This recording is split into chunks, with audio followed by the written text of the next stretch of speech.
পায়ুপথের haemorrhoids ও পায়ুপথের বিভিন্ন রোগ নিয়ে আলোচনা করব। এগুলার অ্যানাটমি, ফিজিওলজি এবং ডিডি করাটা শিখবো। ডিডি দিয়েটা কি, ডিফারেন্সিয়াল ডায়াগনোসিস, তাই না? ডিডি করাটা আমরা জানবো। প্রথম ইয়েটা হচ্ছে হেমোরয়েডস, এটা তো গেল। প্রথমটা হলো অ্যানাটমি ও ফিজিওলজি। কিসের অ্যানাটমি ফিজিওলজি? সেটা হলো, আমরা ডান সাইডে দেখেন লিখছে, সার্জিক্যাল এবং হোমিওপ্যাথিক মূল্যায়নের ভিত্তিতে মলদ্বারের প্রথমে আমরা ওই, আগে তো ফিশার হলো না পাইলস হলো না কি হলো, এটা বুঝার আগে তো আপনাকে মলদ্বারটা সম্পর্কে বুঝতে হবে, তাই না?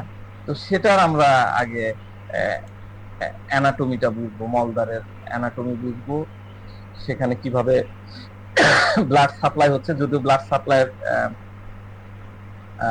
আমি আপনাদেরকে মানে প্রেজেন্টেশনটা দিইনি, আমরা সাইকোডিনামিক্সে যাবো, তো এই কারণে আমি স্টেপ বাই স্টেপ আপনাদেরকে করছি আর কি। আর তারপরে স্প্রিংটার যে মেকানিজম আছে সেটাকে আমরা একটু বোঝার চেষ্টা করব। তো আমরা ফার্স্ট স্লাইডটাতে আসি, পরের স্লাইডে।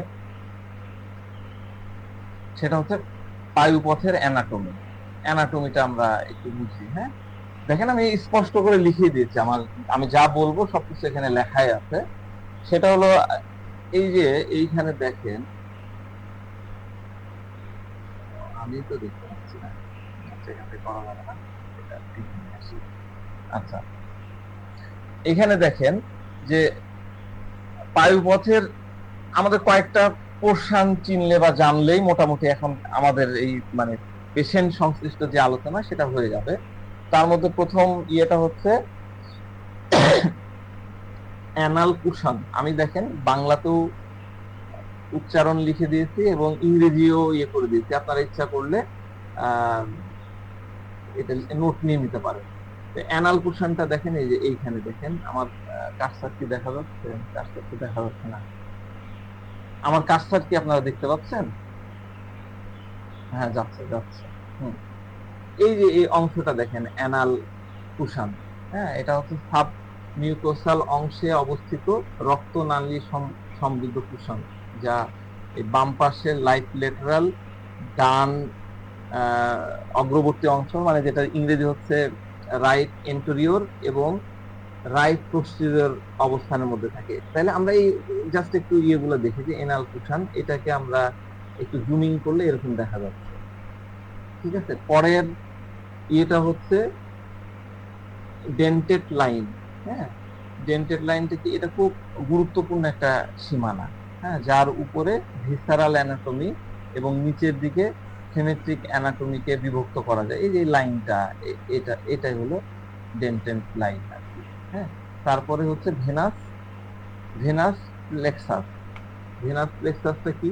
এটা হচ্ছে সুপিরিয়র হেমোরয়েডাল প্লেক্সাস এবং ইনফেরিয়র প্লেক্সাস, এই দুইটা অংশে বিভক্ত থাকে। ঠিক আছে, এর পরের অংশে যে পেশি দেখতে পাচ্ছেন, পেশি স্প্লিন্টার, এই বানানটা একটু ভুল আছে, স্প্লিন্টার, এটা হচ্ছে ইন্টারনাল স্প্লিন্টার এবং এক্সটার্নাল স্প্লিন্টার, এই ইয়াতে ভাগ করা থাকে। ঠিক আছে, এর পরের ইয়েতে আমরা স্লাইডে চলে আসি, অ্যানারক্টিয়াল ফিজিওলজি। আমরা কাজের বিষয়টা, ফিজিওলজিতে তো আসলে কি কি ধরনের কি হয় সেই বিষয়টাকে বোঝাই। এর মধ্যে প্রথম কাজটা হচ্ছে মল নিয়ন্ত্রণ করা। ইন্টারনাল স্ফিংটারের উচ্চ বিশ্রামের টানেল এবং অন্যান্য কুশনের মেকানিক্যাল প্লাগিং অ্যাকশন দ্বারা এটাকে নিয়ন্ত্রণ করে। ঠিক আছে, তারপর হচ্ছে সংকোচনশীলতা।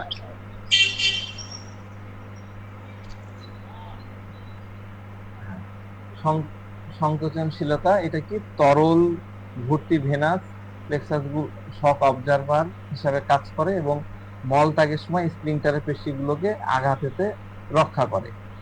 ঠিক আছে, আর এর পরের ইয়েটা হলো কি, প্রতিক্রিয়ার মানে রিফ্লেকশনটা কি ধরনের হয়, যে মলাশয়ের দেওয়ালে চাপ পড়লে তাই ইন্টারনাল স্প্লিন্টার পেশির অনৈচ্ছিক শিথিলীকরণ ঘটে, যা মলত্যাগের জন্য এক্সটার্নাল স্প্লিন্টারের ঐচ্ছিক নিয়ন্ত্রণের উপরে প্রয়োজন করে। জাস্ট আমি জানানোর জন্য একটু ইয়ে করছি।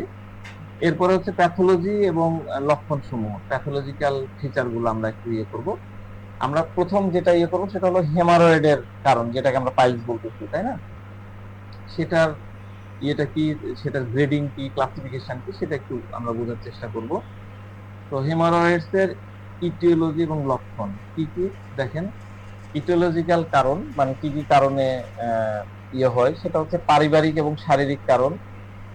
এটা হচ্ছে ফ্যামিলিয়ার, পারিবারিক ভাবে অনেকেরই আসে, এই একটা প্রবণতা থাকে। তারপর যারা মোটা থাকে, ওবেসিটি থাকে, তাদের হতে পারে। এবং আরেকটা হয় হচ্ছে গর্ভাবস্থায়, এই কেসগুলো অনেক বেশি পাওয়া যায় এখনকার মহিলাদের মধ্যে। এটা অনেক বেশি পাওয়া যায় যে আফটার ডেলিভারি, অথবা দেখা যাচ্ছে যে 6 মাস বা সপ্তম মাসে বা অষ্টম মাসের দিকে এই পাইলসের বিষয়টা মহিলাদের মধ্যে বেশি দেখা যাচ্ছে।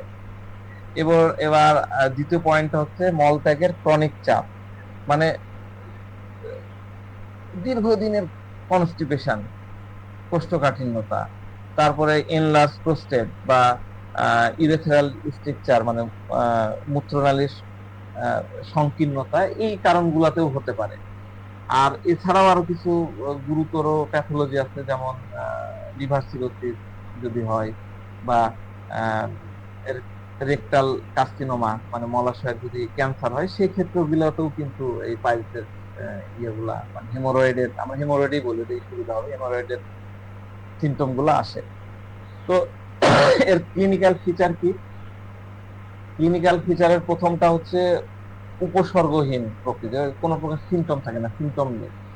হ্যাঁ, অধিকাংশ রুগী দেখা যাচ্ছে যে উপসর্গহীন থাকে, এবং দৈনন্দিন জীবনে কোনো প্রকার স্পষ্ট লক্ষণ পাওয়া যায় না। এটা একটা প্রকৃতি গেল। আরেকটা হলো যে যেটা সিমটোমেটিক, মানে সিমটম দেখা যায়।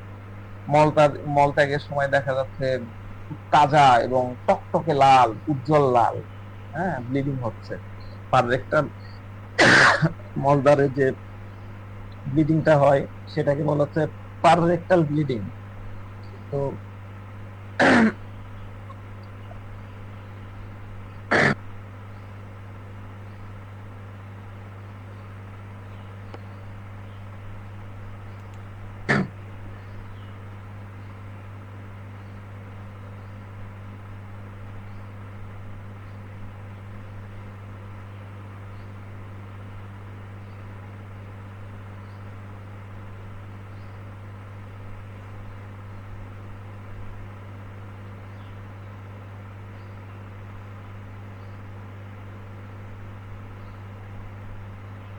খুবই দুঃখিত, মানে এই এমন অবস্থা হয়ে গেছে, অল্পতেই এত বেশি ঘামতেছি, ঘামতে ঘামতে গলা বসে যাচ্ছে।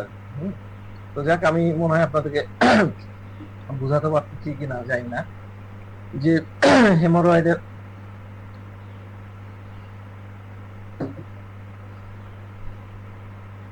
উপসর্গ থাকে। উপসর্গ গুলোর মধ্যে অন্যতম এরকম যে একদম পাররেক্টাল ব্লিডিং।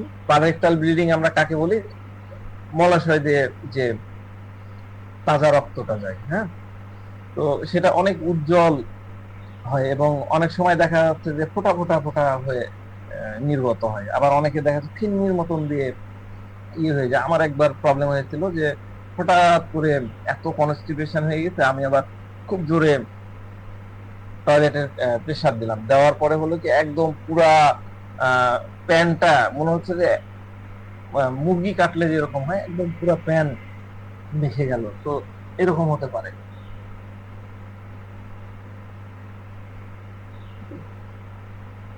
এরপরের ইয়া হচ্ছে স্পর্শতা কাতরতা। মলদ্বার পরীক্ষা করতে গেলে দেখা যাচ্ছে শক্ত, এবং টাচ করলে সেন্সিটিভিটি দেখা যায়, এবং একটা পিণ্ডর মতন, অনেকে বলে যেরকম গোটা হয়ে আছে, হাত দিয়ে বলে যেরকম গোটা হয়ে আছে, সুপারির মতন ফুলে আছে, এই বিষয়গুলো বলে।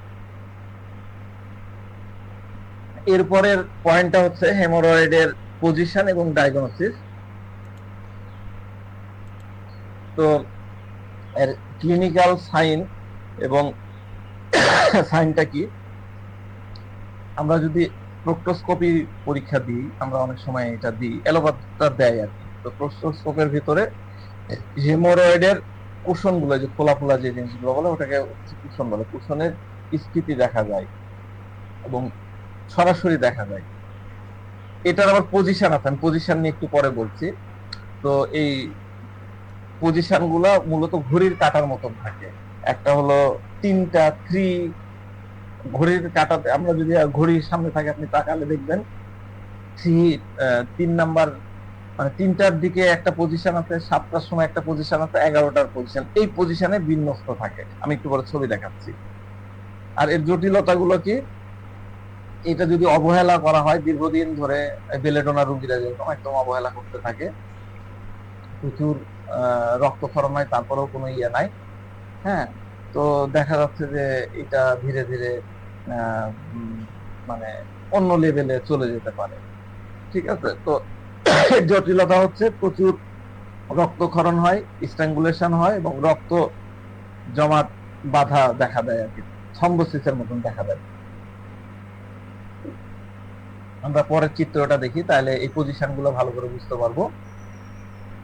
এই যে ঘড়ির কাঁটা আপনারা দেখেন, সামনে যদি আপনাদের দেওয়াল ঘড়ি থাকে, ঘড়ির সাথে মিলায় নেন, দেখেন 11টা, এই জায়গায় 11টা থাকে, তাহলে এইখানে একটা হচ্ছে, এই যে দেখেন বড়, আমার কাজটার মনে দেখা যাচ্ছে, এই দেখেন বড় 11টা দিয়ে, আর 3, এই যে 3-এর এই বরাবর, আর 7, এই যে 7 PM বা AM যাই হোক, এই আছে। তো এটা কখন দেখা যাচ্ছে, এটা রুগীর পা কে যদি উঁচু করে, উঁচু অবস্থান উঁচু করা হয়, তাহলে এরকমটা দেখা যাবে আর কি। আমার মনে হয় আপনারা পজিশনটা বুঝতে পারছেন, যে এখানে এই পাশেও দেখেন পজিশনটা সুন্দর করে দেওয়া আছে। এরপরের আমরা হেমোরয়েডের গ্রেডিংটা নিয়ে একটু দেখব। গ্রেডিং, হেমোরয়েড বা পাইলস হচ্ছে 4টা ভাগে, মডার্ন মেডিকেল সায়েন্স 4টা ভাগে ভাগ করেছে। আগে আগে আমরা পড়তাম হচ্ছে 3টা ভাগে, 3টা গ্রেডে, এখন 4টা গ্রেডে করেছে। ফার্স্ট গ্রেড, এটা হচ্ছে হেমোরয়েডের ডেন্টাল লাইনের উপরে থাকে, ওই ডেন্টাল লাইন একটু আগে বুঝালাম, আরেকবার একটু দেখাই দিই। ডেন্টাল লাইন, এই যে এটা ডেন্টাল লাইন, হ্যাঁ, এই লাইন বরাবর। তাহলে এই লাইন বরাবর কি হলো, এই লাইনের উপর বরাবর থাকছে, এখানে লাইন দেখেন, এই লাইনের ঠিক উপর বরাবর থাকতেছে, বাইরের দিকে লাইনের নিচে যাবে না। হ্যাঁ, কোনো প্রলাপস হবে না, এবং সাধারণত স্টেজ 1-এ ওরকম ব্যথা থাকে না, তবে রক্তপাত দেখা যায়। সেকেন্ড গ্রেডে কি হয়, সেকেন্ড গ্রেডের হচ্ছে মল ত্যাগের সময় এই এগুলা বের হয়ে আসে, আবার নিজে নিজেই ভেতরের দিকে আবার চলে যায়। তো রক্তপাত হয় এবং অস্বস্তি থাকে, ব্যথা যন্ত্রণা থাকতে পারে। থার্ড গ্রেডে কি হয়, মল ত্যাগের সময় চাপ দিলে বাইরে বের হয়, কোদ পারলো, তখন ওই ইয়েগুলো বের হয়ে গেল, পোষণ গুলো বের হয়ে গেল, এবং সেটা আবার নিজে নিজে ভিতরে ঢুকে না, আঙ্গুল দিয়ে ঠেলে ঢুকাতে হয়। যেটা আঙ্গুল দিয়ে ঠেলে ঢুকাতে হবে সেটা হচ্ছে থার্ড স্টেজের হেমোরয়েড। ঠিক আছে, ফোর্থ স্টেজে কি, ফোর্থ স্টেজে হচ্ছে একদম, থার্ড স্টেজে কি হলো, ওই পোষণ গুলো তো বাইরে আসলো, ওটা আপনি যখন ঠেলে দিচ্ছেন তখন উপরে ভিতরে ঢুকে যাচ্ছে। ফোর্থ গ্রেডে যেটা থাকতেছে, ফোর্থ গ্রেডেরটা ওই আঙ্গুল দিয়ে ঠেললেও ভিতরে ঢুকে না। ঠিক আছে, এবং থ্রম্বোসিস হয়ে যায়, বা আলসারেশন হওয়ার অনেক বেশি ঝুঁকি থাকে। এটা মোটামুটি ক্লাসিফিকেশন, আরো স্লাইড আছে অন্য বিষয়গুলো নিয়ে, আমি আর ওইদিকে যাচ্ছি না, আমার ওগুলা সুন্দর করে ছবি টবি দিয়ে রেডি করা হয়। তো আমি মোটামুটি হেমোরয়েড সম্পর্কে একটু বোঝানোর চেষ্টা করলাম।